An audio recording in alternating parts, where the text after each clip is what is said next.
So this is the White Hills, just outside of St. John's. And I walk the dogs, well, just the dog now, up here every day.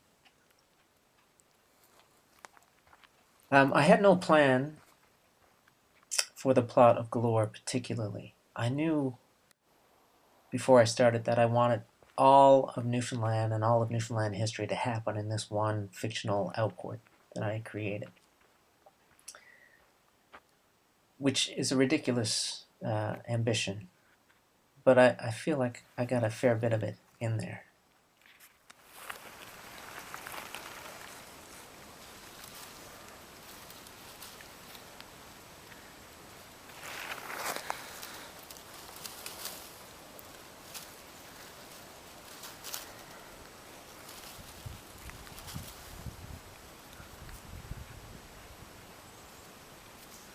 Newfoundland blueberries.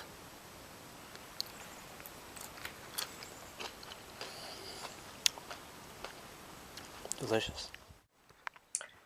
When I was doing the research, I collected all kinds of stories. There were characters and anecdotes and incidents that I knew I wanted to get into Galore.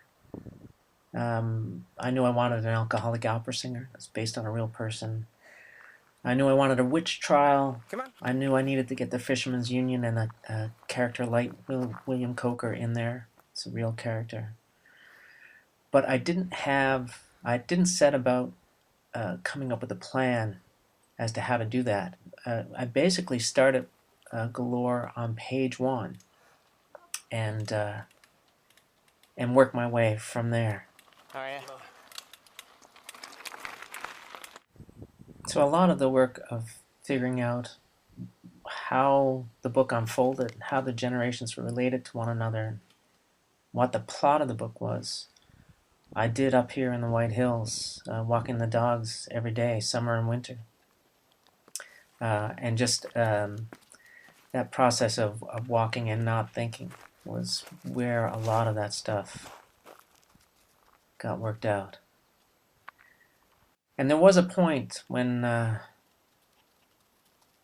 realized I was going to have to, before I started writing, I reached a point where I realized I was going to have to stop doing research.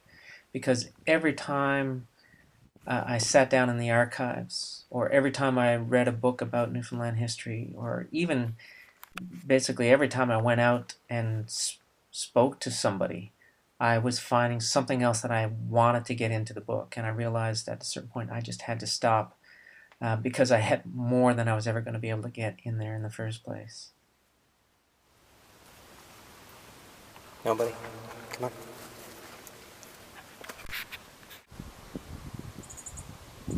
Buster!